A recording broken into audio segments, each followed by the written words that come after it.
Things have been going a little too good lately, which is usually a sign that things are gonna start going downhill soon. You can see in my arms here, I got some essentials for a project that we're gonna start. Got my laptop, and then we have the Fingerboard replica of the 30-foot rail we made. We've been taking too many W's lately, so it's time to take some L's. If you've been following the content lately, for the past week or two now, it's just been metalwork and fabrication with a little bit of skateboarding here and there. That's sort of where this thing looks crazy. This is the Fingerboard size replica that we made a couple of videos back. It's a 1/10 scale of the actual bumped rail that's over there. This is pretty much the last successful Fingerboard obstacle we did. I'm really actually stoked on how this came out, and I'm proud of it. That being said, I can't really say the same about the other Fingerboard rails that we've been making, and it's been a whole lot of trial and error. The difference is that today's like R&D, research and development. Yeah, I get that and R&B confused. Today's R&D day, not R&B day. I'll put some photos on screen, but we recently made I called them bike rack rails, except some of my viewers had a good point. They're not really bike rack, they're like bike rack style, I guess. I sold them as blems or blemishes, you know, they were not nearly perfect, and I sold them at a very discounted price. Because of that, I made it super clear that I wasn't, you know, proud of that work, and that's not an accurate representation of the quality that I strive for. I'm hopefully today gonna take our failures from that version 1 of the bike rack rail and make it into version 2. Hopefully is kind of the big theme here. I guess this is the part of the video where I insert the voiceover time lapse of me trying to figure out how to make this in Fusion 360. I can definitely say that I'm getting more confident with my workflow. The only thing is I'm still not sure if I'm doing it right, if that makes any sense. Like I'm getting the end result that I want quicker than I used to, which is cool. That means I'm progressing and I'm learning. But I'm afraid that like someone that knows what they're doing in Fusion would look at my workflow and be like, that's not how you do that. You're doing it all wrong. And I don't want to like learn the wrong habits. But then again, at the end of the day, like I'm accomplishing my goal. So maybe it's right. Or maybe I'm just doing it right to begin with and I'm overthinking it. Anyway, I wanted to make this bike rack rail, and the goal was to make it a little bit more bike racky. The other one I just called like a bike rack rail, even though it was super like short and stubby. This one I wanted to add some height to it, so made it 3 inches tall as opposed to 1.5 inches. Added some rounded edges, and I was pretty happy with how it came out. Then I had to go through and model the feet with that hole cut out for the legs to go into. All in all, I think it all should work. Here is revised version 2. I'm trying to give you like, oh no, what's happening? The orientation got all messed up. I'm trying to give you like a little 3D spin around here, but I kind of changed the proportions of everything to make it more closely resemble an actual bike rack. I can't remember the exact dimensions of the other one, but I want to say it was 1.5 inches tall. This one is 3 inches from the base to the top, because like bike racks are tall in real life. I also made the little holes in the middle have rounded edges just for aesthetics, because you know we can do that with the plasma cutter. I think this looks a little bit better if it comes out the way that I want it to come out. And then I also went through, let's see, what did I name it again? This is gonna be the foot of the rail, or the base plate, and this is where things get a little confusing, and I'm probably gonna overcomplicate it trying to explain it, but that's fine. We messed with the idea on the 30-footer here. Oh man, I forgot that I covered it with the foam on the bottom. Oh well, I guess you can kind of see it here. I cut out the feet, or the base plate here, and they included a little hole in the middle for the rail to actually slide into. I welded it from the bottom and from the top just for structural integrity, and I think it worked great. The issue, and this is why I call it R&D day, because I really don't, R&D, that kind of sounds like something bad. Maybe I shouldn't call it R&D day. Research day. We're gonna call it research day. Take this Black River rail, for example. For those that don't know, Black River is like a super big name in fingerboarding. You can see they do the same method here, where, to catch the lighting right on it, you can see where they welded it from the bottom, and there's no welds on the top, and it makes for this really clean sort of, this clean look. There's no like welding slop or anything. That's kind of, well, not even kind of, that's what I want to try to accomplish with version 2 of this bike rack rail. The thing thing is, this is where things get like technical, and I'm just learning about it, so it's gonna be hard for me to explain. From what I understand, entry-level CNC plasma cutters like this, and I say entry-level because like industrial ones that are $30,000, they have ways to mitigate this. But for like consumer-grade entry-level plasma tables and plasma cutters, when you're blasting this metal with plasma, cutting it, it's obviously gonna be hotter at the top than it is at the bottom. And what this does, which I've slowly been kind of learning, oh man, this is gonna be embarrassing. This is our plasma torch, okay? So it blasts out down, all right? It looks like a little pee-pee. This is that, okay? That might help. This is gonna be like a sheet of material that we're cutting, right? And let's say, boom, it cuts through that. What you'd want, this is a blown up image of it, right? What you want is a clean cut where both of those lines are perfectly vertical. What ends up happening, I'm gonna over exaggerate it a whole bunch here, something like that. Because it's way hotter up top, you get more sort of expansion. I don't even know what to call it, but like the ends of the cuts are angled instead of being vertical. Again, the reason this can be a problem is so for the base plate that I just showed you, right? It's like boom, boom, boom, boom, boom, boom, boom. It has that square in the middle where you stick the leg into. Because of that little angular situation, we can't make this hole the exact size of the material going into it. And again, I'm not sure if anyone A, cares about what I'm explaining, or B, understands, but I'm still gonna try. Instead of making our square a perfect square, which would be 0.25 inches by 0.25 inches, I tried making it 0.29 to give us room for that expansion or the angle that we might have. The chances of me getting that guess number right the first try are slim to none, so we're probably gonna have a couple experimental cuts here and we're gonna see how this goes. Yeah, so I guess let's start cutting. Appreciate you guys caring for my well-being. We are gonna put on our ear protection for now. Go through, plug that up, and boom, let that fill up. And then while that's filling up, we gotta go through and fill the water table with water. You guys know the drill by now. You know how this works. Hose is ran, water is on, table is filling. That's all good to go. And then while that's filling up, let's turn everything on. And boom, that's on. Crank it up to 45 amps. Go through and turn that on. And now we wait. All right, fan is on for ventilation. This is all set up, ready to go. Air is ran to the air filter. And then to try to rule out as many variables as I can, we have new little beads in the air filter, as well as all new consumables. So these should be like the straightest cuts we're able to get, so I can kind of research and develop as needed. You guys ready to see the single most badass thing I own? Jordan sent these over to my P.O. box.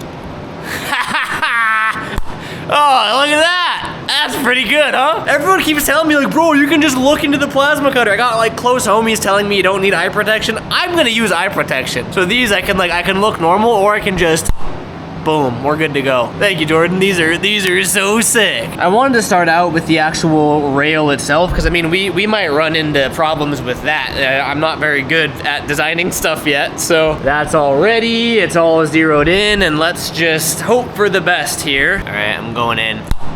Let's do this.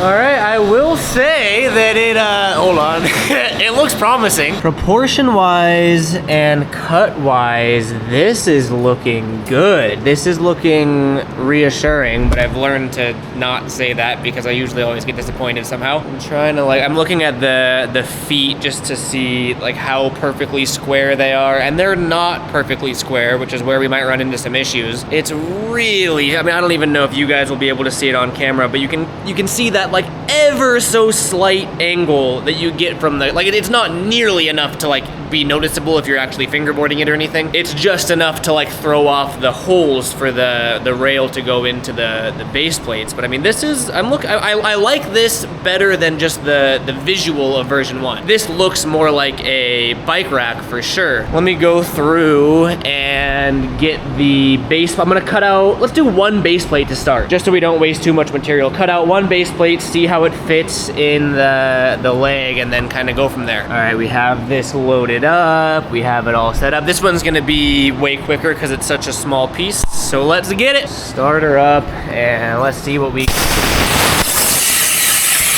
All right, let's test it out. In a perfect world, this will just work. The only thing is we don't live in a perfect world. Also, I wanna do my best to show what I'm talking about here. It's just so hard to see on camera. The opening on this side is bigger than it is on this side because of that angle I was talking about. It's really only noticeable on thicker materials like this, but it makes like bolt holes really hard because like if you have like a 1/4 inch bolt, you'd think you do a 1/4 inch hole or whatever, but you got to account for that, not bevel, whatever it is. Moment of truth. That might try doing it upside down.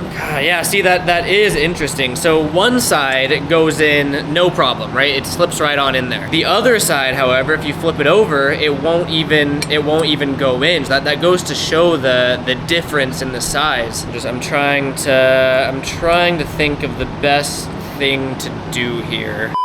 I'm an idiot, bro. I don't know how I made it this far in this video without realizing this. I don't use the same material for the rail and the legs, or the feet, sorry. God, my brain is all over the place today, sorry. We use a way thinner metal for the foot. I've been using 12 gauge, so you can see there's the 12 gauge versus 1/4 inch comparison. So this will make our lives easier. This is the material that we want. See how much thinner that is? So we're gonna get less of that angled cut. I adjusted the file because remember, I don't know how I made it this far in the video without realizing this. Remember how before I made it 0.29 inches by 0.29 inches to kind of overcompensate by 0.04 inches? I changed that because we're using the right material now to 0.27, so 0.02 inches more. Whenever I start like talking about the numbers like that, I wonder how many of you are following along and how many of you just hear like blah, blah, blah, blah, blah. Hey, as long as you're still entertained, huh?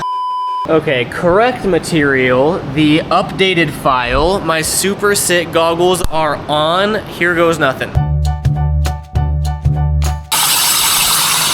Let's try that. Ew, I just gotta fish it on out of there. Okay, there it is. You can see the material thickness difference, right? There's a little bit of dross, so it wasn't sitting even, but there you go. And because of that, the unevenness of the hole is way less severe, so this might work. And it goes in one way.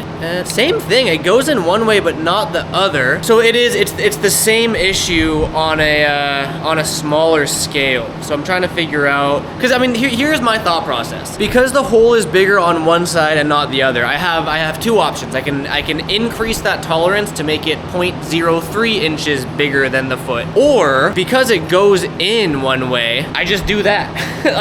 like maybe that's all I do. Because the way that I see it is you just set it whichever way the side is bigger on, and then you just kind of rest it in there, and then you would weld it from the top and the bottom, right? I mean that makes sense to me. I guess for the sake of R&D, like I was saying, instead of making that 0.27 inches, let's just try 0.26. See if we can make it more snug. Same thing. Let's go ahead and cut this just to test it out.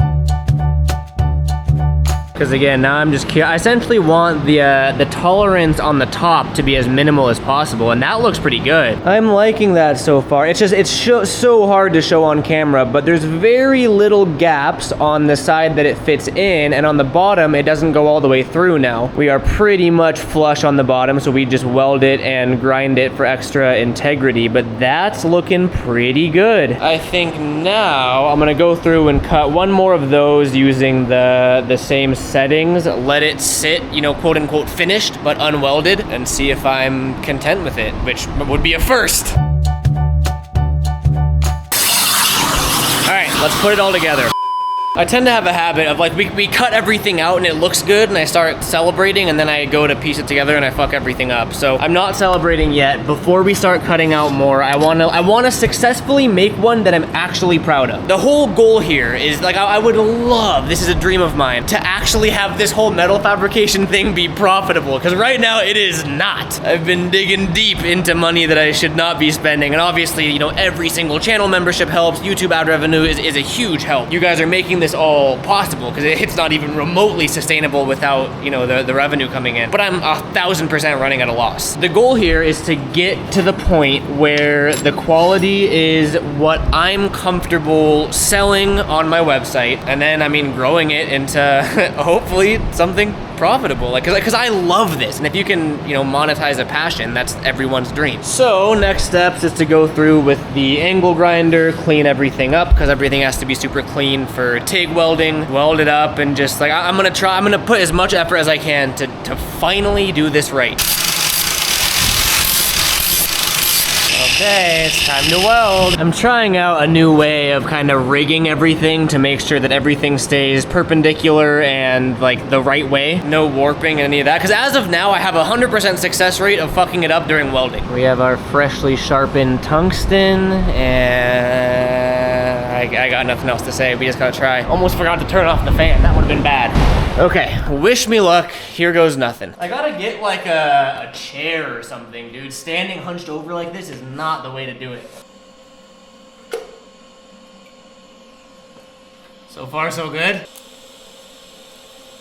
I think I'm happy with that. Ladies and gentlemen, here it is, version 2 of the bike rack rail. I think this might be a winner. Let's just go put it in the sun over here so we can see it glisten. Damn, oh, the camera shadow's ruining it, but it looks really sick the way it's casting the shadow. This is quality that I'm happy with selling. I'm content with this for sure. I welded the bottoms too, and then grinded that down. Then I always add like foam feet as well, just to help it from sliding before I actually sell them. You can probably see I wasn't using a filler metal when I was TIG welding them. I was just fusing them together. I think it just like on such a small scale, I think it looks better. I might try messing with using filler in the future, but yeah, I mean, I'm content with that. I was talking about this too, and it might be my bias because they're my rails and this is how I do it. I like the way that welding them on the top looks, as opposed to that Black River method where they just weld it from the bottom to make it look cleaner. At the end of the day, it's all preference, obviously, but I like fingerboard. I try to fingerboard to mimic real skateboarding. That's where I get the pleasure from. So that being said, like real rails, you weld the top of them, not just the bottom. So I'm kind of trying to go for that look on a really small scale, and you can only get that by welding the tops. I also think it just adds like a little bit of character, because not every weld is going to be perfect, and they're all going to look a little bit different. That being said, it does add a ton of extra work. Like if I could only weld through the bottom, that would save me, you know, a lot of time. So it's something to play with. I'm still messing with the idea. What color paints do we have? Kind of running low. We got some purple. What is this? We got, oh, this feels,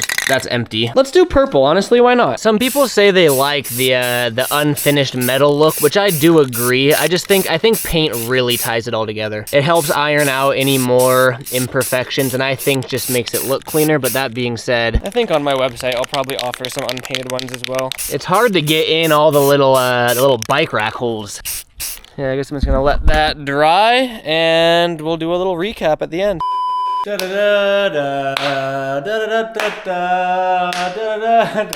We did it, dude. We finally did it. Perfect is a strong word. I don't love using the word perfect, but we are pretty damn close. Look at that rail, dude. I mean, all the cuts are perfect. Everything is perfectly perpendicular. I'm really, really happy with how that came out. Kind of thought this was gonna be research day, research and development day, but this is final product day, baby. It's still like half drying, so I'm not trying to be very, I always get too impatient and I touch it and I put fingerprints in it. I briefly talked about how it's like it's a goal of mine to turn this into a profitable business. That being said, I really don't want to lose like its passion and its authenticity. So like I'm never gonna go like mass produce these in China and sell them and that type of thing. They're always gonna be handmade, which means there's always gonna be like a very limited quantity of them. One of the perks for my tier 3 channel members is that they get 24-hour early access to buy the Fingerboard products. Or not even just the Fingerboard products, anything I make. If I ever start selling like real rails, I gotta figure out shipping and all that. But like keychains that I've done, bottle openers, like any sort of metalwork stuff, as I try to turn this into like a profitable business. All of my tier 3 members do get 24-hour early access to that. There's a link in the description description for anyone that wants to join. And I've always been so on the fence about like paywalling stuff because I personally think it's kind of whack. At the same time though, I do have to realize that it's nowhere near sustainable to continue running as I am. Like I'm just gonna